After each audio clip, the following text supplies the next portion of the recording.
Boa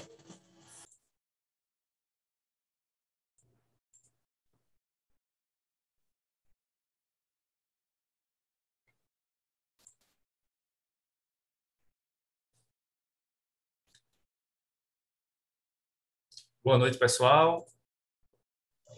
Boa noite.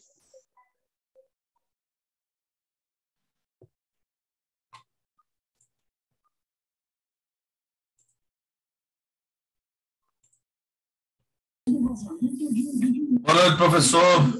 Boa noite, Alberinho. Boa noite, pessoal. Boa noite, professor. Boa noite, pessoal. Boa noite, Osana. Boa noite a todos, a todas. Nós terminamos na aula passada o nosso assunto, o primeiro, né, as noções gerais de direito constitucional. Então, a gente vai seguir hoje começando aqui com o segundo assunto sobre Constituição. Esse assunto a gente vai ver aqui em 3 partes. Nessa primeira parte, a gente vai ver uma perspectiva mais geral, analisando o conceito de Constituição, as matérias constitucionais, as classificações de Constituição apresentadas pela doutrina. Depois a gente vai ver uma parte mais teórica, que é a parte das concepções de Constituição. Vocês vão ter aí conhecimento de alguns autores novos, outros que vocês já conhecem. E na terceira e última parte desse assunto, a gente vai estudar um pouco de história das constituições, em que a gente vai ver a evolução das constituições brasileiras. Então, esse assunto vai nos levar, né, vai levar vocês aí a percorrer um caminho bastante interessante para conhecer melhor e de forma mais aprofundada a história das constituições e as outras ideias que temos na doutrina sobre as constituições, não só as brasileiras, mas também qualquer constituição que você analisar mundo afora, das constituições escritas e também vamos falar aqui nas aulas das não escritas. Então, deixa eu passar aqui para vocês, começarmos aqui os slides.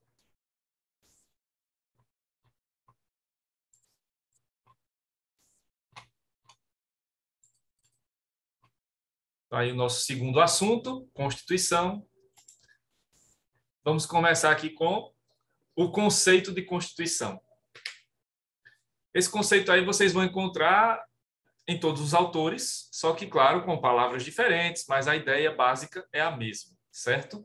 Então, fiz um apanhado aí dos autores em geral, desses que eu sempre estou citando por aqui, e desses autores, dessas ideias, né, que esses autores desenvolveram, a gente tem aí um conceito inicial sobre Constituição, que seria esse: o conjunto de normas jurídicas supremas que estabelece os fundamentos de organização do Estado e da sociedade.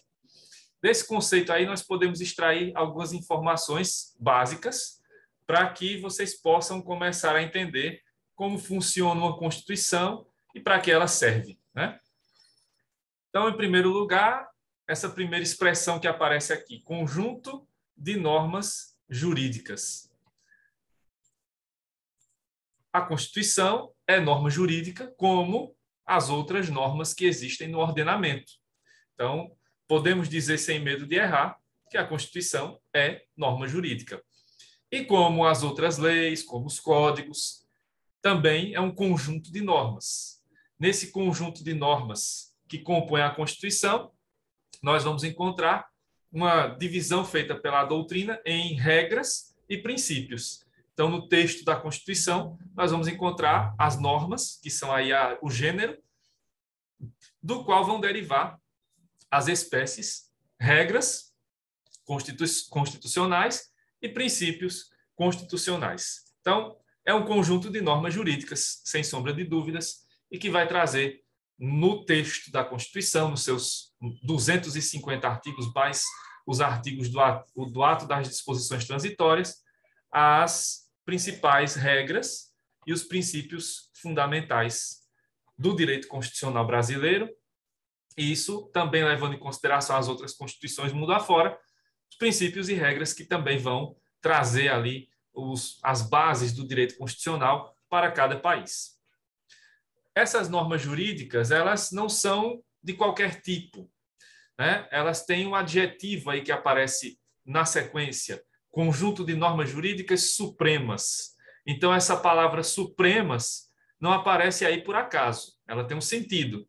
E o sentido é que a Constituição vai ser a norma jurídica suprema de cada ordenamento jurídico.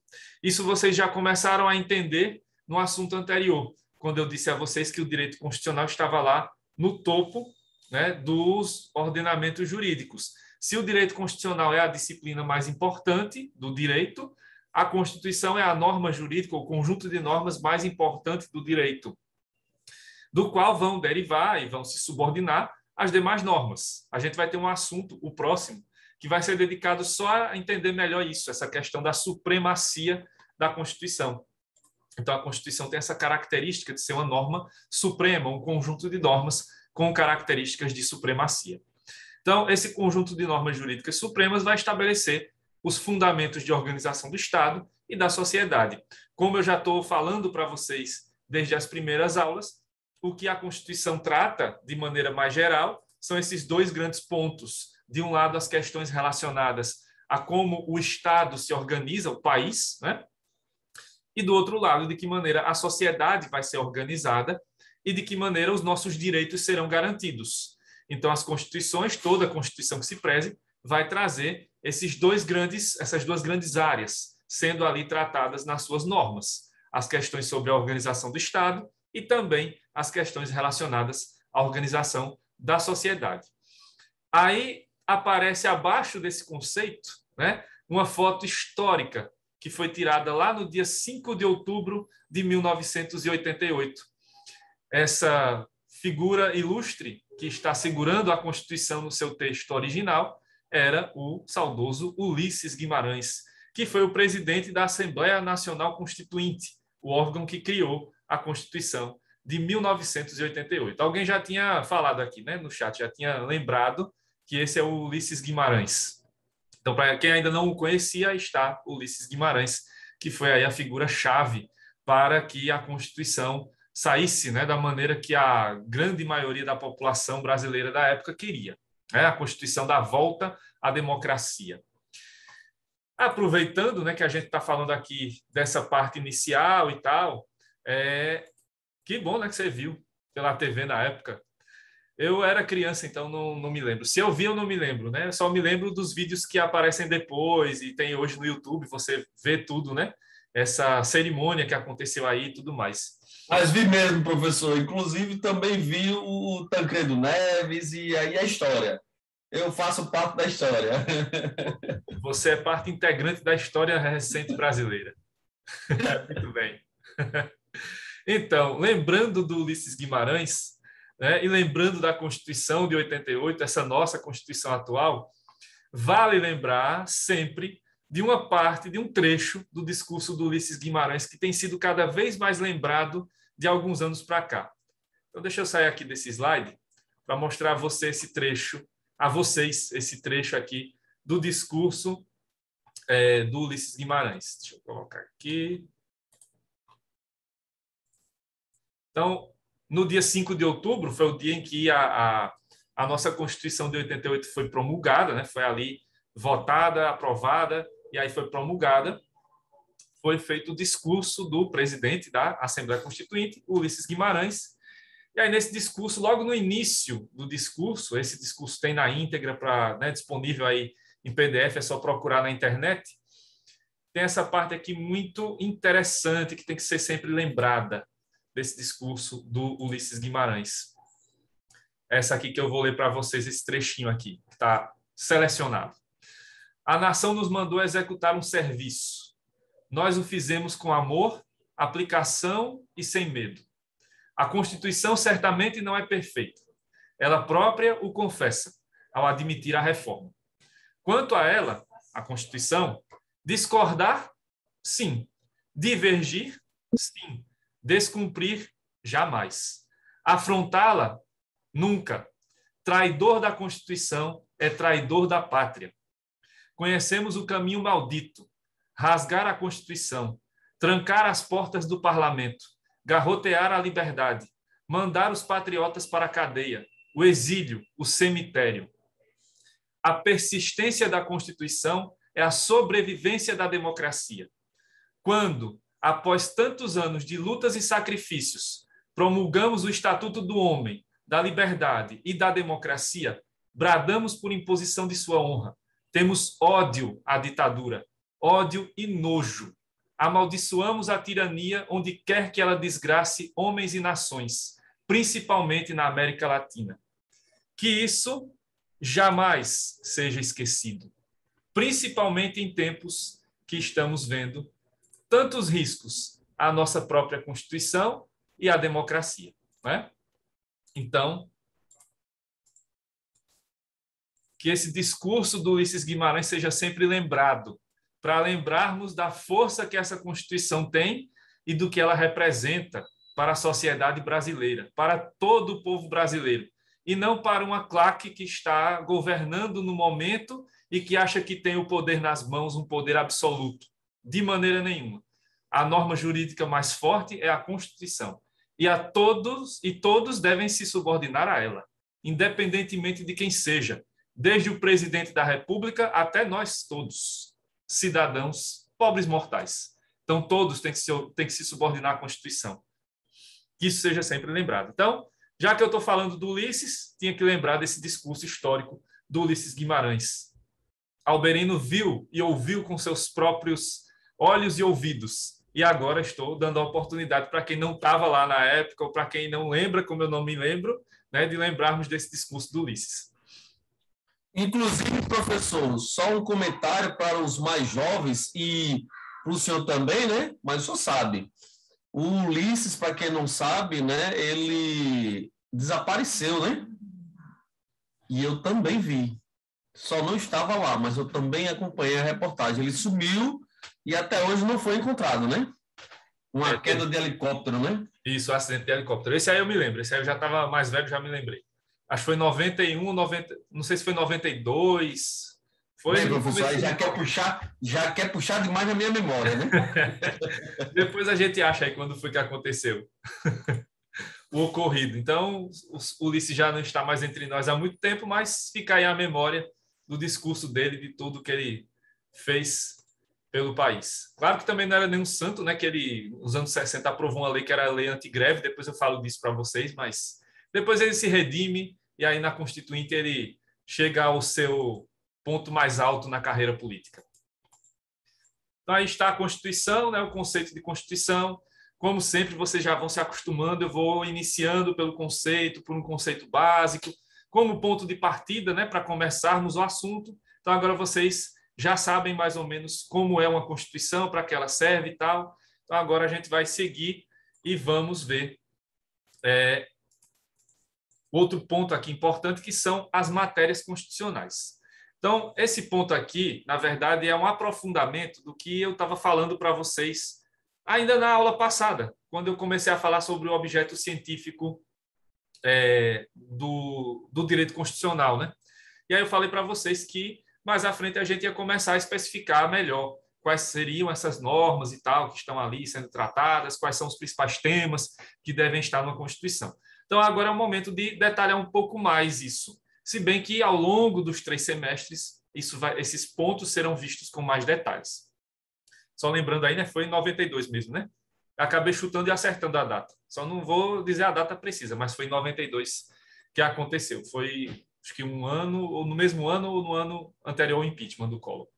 Então, as matérias constitucionais, elas são aqui temas que vão aparecer sempre nas constituições ou sempre nas constituições democráticas. Então, a gente vai analisar isso agora, na sequência, né, em relação a quais são esses pontos principais que devem estar ali previstos em cada Constituição, e vocês vão perceber como isso reflete bem a realidade de cada país e, principalmente, as escolhas que cada país vai fazendo para poder criar sua própria Constituição, certo? Que coisa, né? Quase foi no mesmo 5 de outubro, foi 12 de outubro, foi no feriado de Nossa Senhora Aparecida. Então, as matérias constitucionais, uma Constituição necessariamente deve conter disposições sobre forma de Estado, forma e sistema de governo, modo de aquisição e exercício do poder, limites de atuação e responsabilidade de seus dirigentes, fixação de uma declaração de direitos e garantias fundamentais, principais regras de convivência social. Então, aí nós temos esses pontos que devem ser aí destacados em toda a Constituição que se preze. Mas vamos observar que nem sempre esses pontos vão estar tão explícitos nas Constituições ou mesmo vão existir, porque há algumas diferenças aqui que a gente vai observar, vocês vão ver no decorrer desse assunto, que vão existir entre um governo, entre um país democrático e um país que segue um modelo de ditadura, é um país autoritário.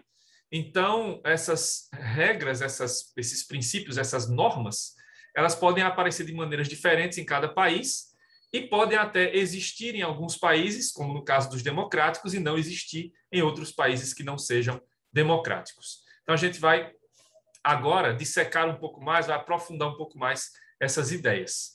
Esses temas são sempre temas que devem estar previstos na Constituição, mas vocês já estão aprendendo que no direito o dever nem sempre é o que realmente ocorre, né? Deve ser, mas nem sempre é. Então, vamos ver de que maneira esses pontos vão aparecer nas Constituições. Então, a gente começa vendo aqui a primeira matéria constitucional, que geralmente ali é escolhida numa Assembleia Constituinte, no órgão que vai ser responsável por criar a Constituição. Então, a primeira matéria constitucional que aparece nas Constituições é a forma de Estado, certo? Então, de que maneira o Estado, o país, vai se organizar de forma mais geral. Aí nós temos, segundo a doutrina, geralmente duas opções possíveis para a forma de Estado. Você pode ter aqui o Estado unitário ou você pode ter o Estado federativo. A depender da escolha, isso vai gerar consequências diferentes, certo? Então, na primeira forma de Estado, nós temos o chamado Estado unitário. E nesse Estado unitário, a gente vai ter algumas características marcantes. Quais? A centralização política, certo? Um governo central e uma divisão artificial do país em entes controlados pelo chefe do executivo. Então, aqui no Estado unitário, geralmente você tem uma centralização de todas as atividades políticas e governamentais, né, de administração, na figura de uma só pessoa, que pode ser um presidente, pode ser o rei, né, porque sempre essa pessoa vai ser o chefe do executivo. Então, nesse modelo de Estado unitário, todo o poder fica concentrado nas mãos de uma só pessoa. E vai caber a essa pessoa delegar, né, entregar partes desse poder, da maneira que ele queira, lógico, às outras pessoas de sua confiança.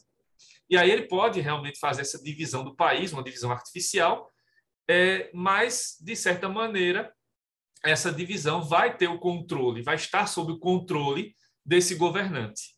Então, no modelo de Estado unitário, você tem um governo central, né, todas as atividades centralizadas na capital do país, pode até ter uma divisão ali em províncias e tal, ou estados, mas esses estados, essas províncias, não serão autônomas, porque os governantes serão nomeados pelo presidente, pelo rei, e eles não terão autonomia para governar esses pedaços do país da maneira que eles querem, porque eles têm que ali sempre se subordinar às ordens do governante principal, que é esse que vai centralizar todo o poder em suas mãos. Então, esse modelo de Estado unitário, ele é muito comum naquele modelo foi muito comum, né, e até hoje no modelo de monarquia absolutista, por exemplo, em que tem lá o rei que governa, né, com mãos de ferro. Também é possível encontrar esse modelo nas ditaduras, em que o presidente centraliza todo o poder em suas mãos, certo? Mas nem sempre esse modelo de Estado unitário, né, a adoção desse modelo, quer dizer que o país é uma ditadura, porque existem em alguns momentos da história governantes que são centralizadores e que têm esse modelo de Estado unitário, né, que eles adotam, mas que eles acabam entregando esse poder para outras pessoas e até que vai fluindo de uma maneira que não chega a ser uma democracia, mas também não chega a ser uma ditadura, ficando no meio do caminho. Então, a adoção do Estado unitário nem sempre significa que a gente tenha uma ditadura. E aí alguém colocou ali, eu passei rapidinho, só vi a frase, né? Imagina se fosse aqui no Brasil Já tivemos esse modelo no Brasil, mas foi no Brasil Império, né? O Império Brasileiro foi caracterizado por esse modelo do Estado unitário. Então, ali nos governos de Dom Pedro I e Dom Pedro II, esse era o modelo brasileiro. Então, o Brasil era dividido em províncias, mas quem governava mesmo e centralizava tudo em suas mãos era o imperador. Então, os presidentes das províncias, ou o que a gente chama hoje de governadores, eram indicados por eles. Então, não havia eleições ali muito, digamos, democráticas. Então, era uma forma de controle desses governos locais, né? Então, o Estado unitário acaba pendendo um pouco mais para o lado da ditadura, mas nem sempre significa que adotou-se um Estado unitário e vai ser uma ditadura. Pode ser que não, pode ser que o rei, o presidente, tenha ali um governo menos centralizador. Mas acaba que, por ser um governo que vai ficar centralizado nas mãos de uma pessoa, vai ficar dependendo da vontade dela, né? Se essa pessoa que for governar for uma pessoa que vai governar com mãos de ferro, então vai ser uma ditadura, vai ser um governo autoritário. Se essa pessoa é um pouco mais maleável, flexível, então não chega a ser uma democracia, mas vai ser um governo um pouco mais, digamos, liberal. Não liberal no sentido de liberalismo, mas no sentido de que vai se dar um pouco mais de autonomia, de liberdade para os governantes locais. Mas não chega a ser uma federação, que é o outro modelo que a gente vai ver a seguir, certo? Então, no Estado unitário, você tem essa característica da centralização do poder nas mãos de uma pessoa. E essa pessoa é o chefe do executivo, que pode ser um presidente, no caso de uma república, ou no caso de uma monarquia, vai ser o rei, certo? O segundo modelo, aqui a segunda opção, é a do Estado federativo. No Estado federativo, nós temos um modelo diferente do Estado unitário, porque ele tem características bem diferentes, bem distintas do Estado unitário. Quais são, então, as características do Estado federativo, da federação? Nós vamos ter aí um governo central, né? O governo federal, a União, mas com autonomia para as unidades federativas, que podem ser os estados, as províncias, os departamentos. A gente vai ver esses nomes, né, a depender do país. Então, o Brasil dividido em estados, a Argentina, por exemplo, em províncias, a França em departamentos. Mas a divisão basicamente é a mesma, é uma federação, de qualquer forma. Então, no Estado federativo, a gente vai observar a existência de um governo central. Realmente tem um governo central, que está lá na capital do país. Mas esse governo e esse governante não governam sozinhos, porque existem algumas regras que são estabelecidas nesse modelo federativo para que exista uma divisão realmente concreta do país, em estados, províncias ou departamentos, e os governantes locais, né, dessas entidades aí, vão poder ter uma certa autonomia. Claro que não vão governar totalmente livres, porque se a liberdade fosse absoluta, seria possível, inclusive, ter a independência, né, desses estados, e não é o caso. Então, eles estão presos à Constituição, estão presos à Constituição Federal, às Constituições estaduais, às leis, etc.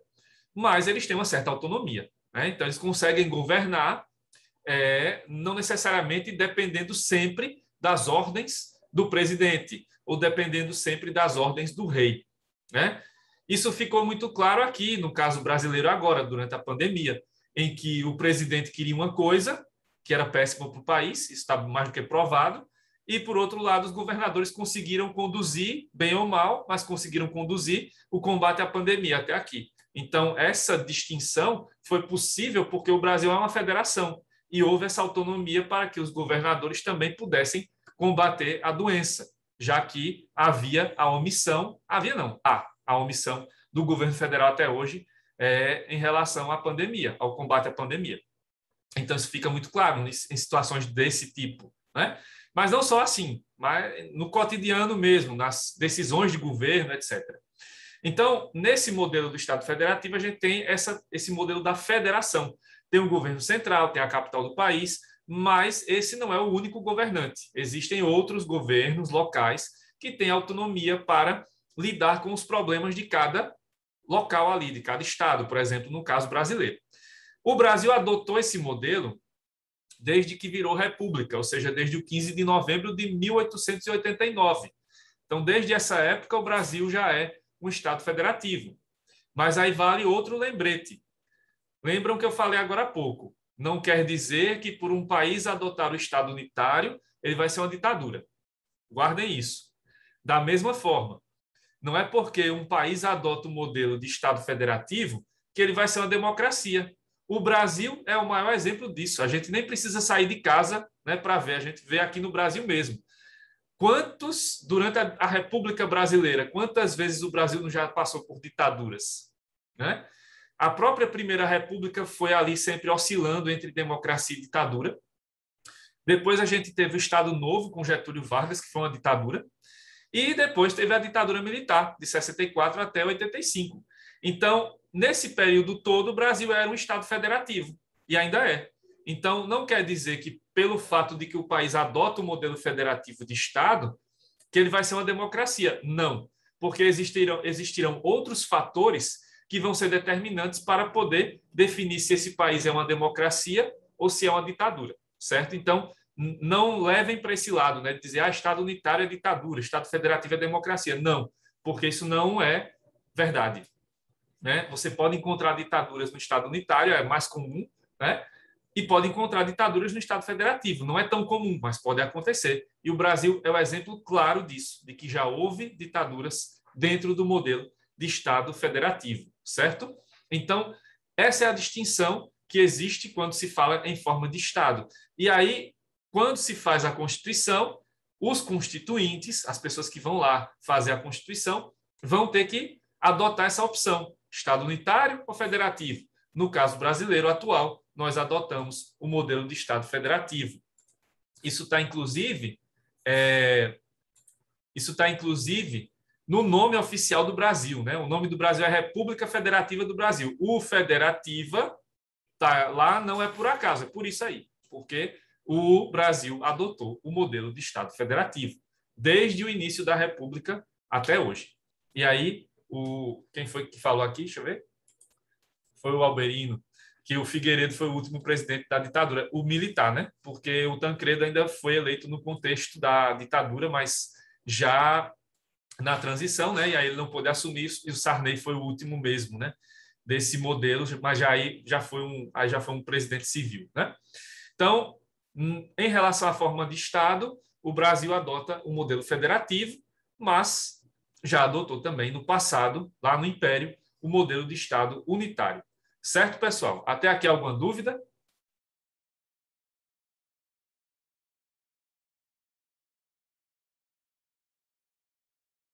Não, professor, está tranquilo. Ok. Não, professor. Certo. Então, vamos passar para a segunda matéria constitucional, que é a forma de governo. Então, quando se escolhe a forma de Estado, Estado unitário, Estado federativo, o próximo passo é a escolha da forma de governo. De que maneira esse Estado, esse país, vai ser governado. Aí nós temos dois grandes modelos também, que a doutrina aponta, de formas de governo, ou seja, duas opções possíveis para aquele país para adotar a sua forma de governo. A monarquia e a república, certo? Então, falando inicialmente sobre a monarquia, na monarquia nós temos um governo baseado na sucessão familiar e o titular do executivo tem mandato vitalício. Então, quando temos num país a configuração de uma monarquia, como é que se escolhe o rei? Né? Isso varia muito para a escolha do primeiro rei. Quando vai se criar o império, né? Quem será o primeiro rei? Aí pode ser o seguinte, podem acontecer, né? Na história já aconteceram várias situações. O rei pode ser considerado a pessoa mais forte, a pessoa mais rica, né, que tinha mais bens, que tinha conquistado mais territórios. Pode ser o descendente, o primeiro, né, o primogênito, o primeiro filho ali, daquela família que é considerada como a família fundadora do país. Então, existem várias formas de escolher o rei, o primeiro de todos. Né? Mas depois que a monarquia está estabelecida, aí a forma de sucessão ela é bem comum a todas as monarquias. Pelo menos até alguns anos atrás era bem comum que acontecesse o seguinte: quem seria o herdeiro, né? Quem seria o próximo, o sucessor desse rei que está no poder? Quase sempre, ao longo da história, é o primeiro filho homem.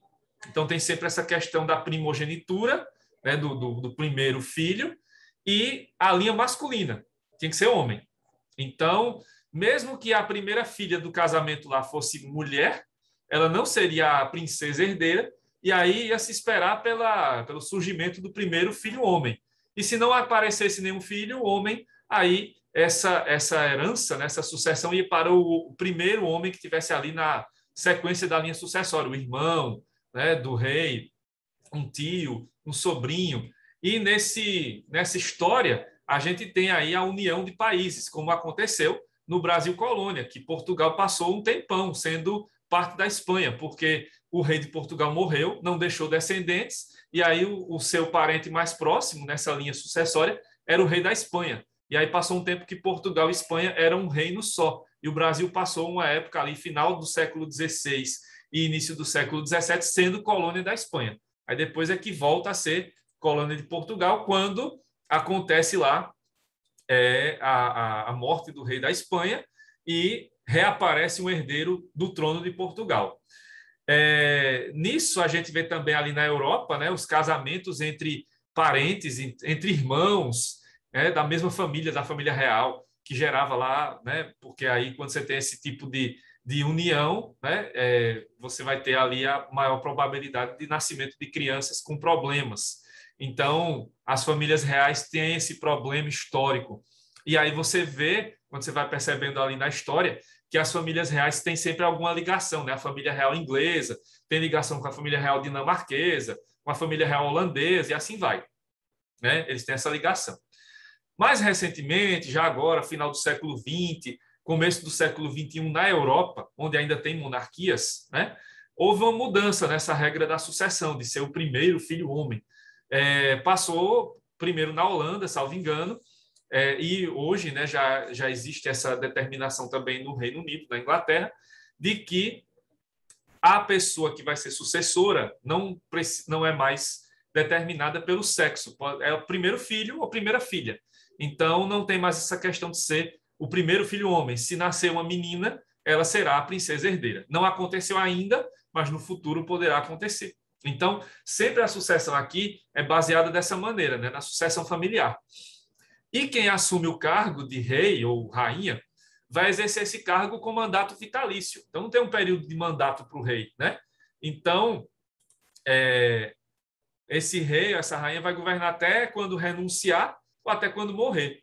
Casos recentes, né, mostram isso. O rei da Espanha, o último, o anterior, né, ele acabou renunciando diante de escândalos de corrupção envolvendo a família real e tudo mais. Então, o rei espanhol renunciou algum tempo atrás e aí o seu filho assumiu o trono. Então, não necessariamente espera-se pela morte. Mas em outros países, né, vai se aguardar aí pela morte para que haja a sucessão, que é o que acontece lá com o Reino Unido, né? A Rainha Elizabeth, quase que eterna, está lá até hoje e segue firme e forte, né, como a rainha. E aí o príncipe Charles está esperando, claro que ele não está esperando agorando a mãe, logicamente, mas está esperando pelo seu momento, que ninguém sabe quando acontecerá. E aí, quando ele for nomeado rei, então o mandato dele será vitalício até quando ele falecer. Então, vejam que na monarquia não há muita abertura para a escolha desse governante. Mas não quer dizer, por outro lado, que um país que adota uma monarquia vai ser necessariamente uma ditadura, né? Os países europeus que têm esse modelo de monarquia hoje são democracias, né?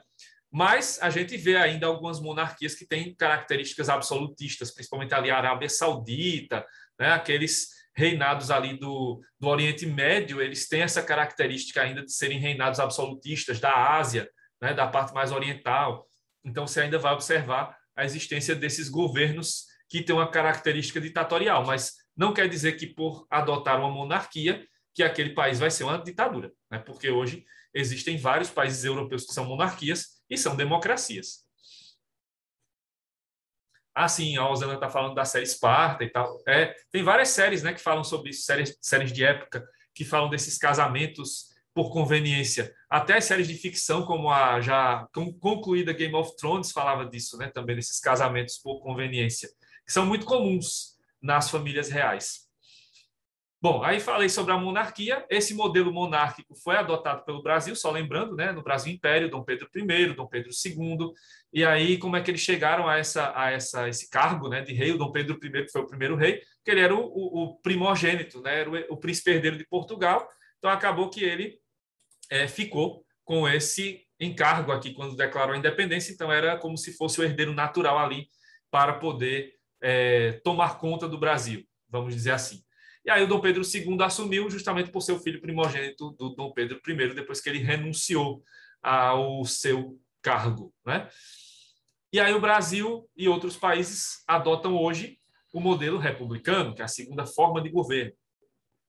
Na República, aí nós vamos ter um governo baseado na representação popular, lembrando da nomenclatura romana, né? Porque república é uma palavra que vem de lá, de Roma, res publica, que seria coisa pública, coisa do povo, né? Então, é daí que vem essa ideia de que a república é um governo baseado na representação popular, e o titular do executivo tem sempre um mandato fixo, certo? Então, no modelo republicano, nós vamos ter aí essa ideia base de que o governo teria representação popular. Seria, então, o representante principal do povo daquele país. E esse representante, então, teoricamente, teria ali um mandato fixo, determinado em cada Constituição, que pode ser de 4 anos, 5 anos, 6 anos, 8 anos e assim por diante. Cada país escolhe o tempo de mandato e escolhe também se vai haver ou não reeleição, né? O Brasil passou muito tempo sem ter reeleição. Só veio ter reeleição com a emenda que foi, né, paga indevidamente, digamos, pelo Fernando Henrique Cardoso, né? Então, na emenda da reeleição lá, ele muda a regra do jogo com o jogo andando, e de lá para cá a gente tem, então, essa ideia da reeleição aqui no Brasil, que foi copiada dos Estados Unidos, né? Os Estados Unidos têm lá a reeleição, também não era algo que surgiu com os Estados Unidos, né? Eles adotaram a ideia da reeleição depois, já ali porque teve um presidente durante a Segunda Guerra, né? Entre guerras, entre a Primeira e a Segunda Guerra e o final da Segunda Guerra, o Roosevelt teve 3 mandatos, e aí isso afetou bastante a composição ali de poder entre democratas e republicanos, e aí finalmente eles aprovaram a emenda da reeleição com limites, porque a reeleição não tinha limites nos Estados Unidos. E aí passa a ter esse limite, né, de só poder ter uma reeleição subsequente, ou seja, 2 mandatos seguidos. Se a pessoa quiser um terceiro mandato, ela tem que sair do poder e depois, 4 anos depois, voltar, né? Então, aqui no Brasil, a gente já adotou mandato de 4 anos sem reeleição, mandato de 5 anos sem reeleição, e de 90 e poucos para cá, né, dos anos 90 para cá, aí são 4 anos com a possibilidade da reeleição subsequente. É a ideia que nós temos. E aí, pela definição de república, fica parecendo que todo país que adota a forma de governo republicana é uma democracia. Não é verdade. Porque muitas vezes o nome república vai aparecer apenas para maquiar uma ditadura, né? Você tem, por exemplo, a Coreia do Norte, que é vista como uma das piores ditaduras do mundo. Mas qual é o nome oficial da Coreia do Norte? República Popular da Coreia. Então, tem o nome república, mas não quer dizer que seja uma república democrática, certo?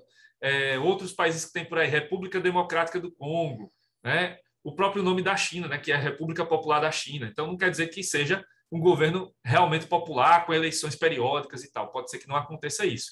E repúblicas também podem ser ditaduras. Aí não preciso nem sair do Brasil de novo, porque no período republicano, como eu já disse, passamos por ditaduras, no plural, e foram justamente adotando essa forma de governo republicano, certo? Falta menos de 1 minuto aqui para acabar a primeira parte, então deixa eu ir para aquele intervalo, me aguardem aí, que eu já volto, e aí na volta eu já pergunto a vocês se restou alguma dúvida sobre esse ponto aí, tá? Então, até já.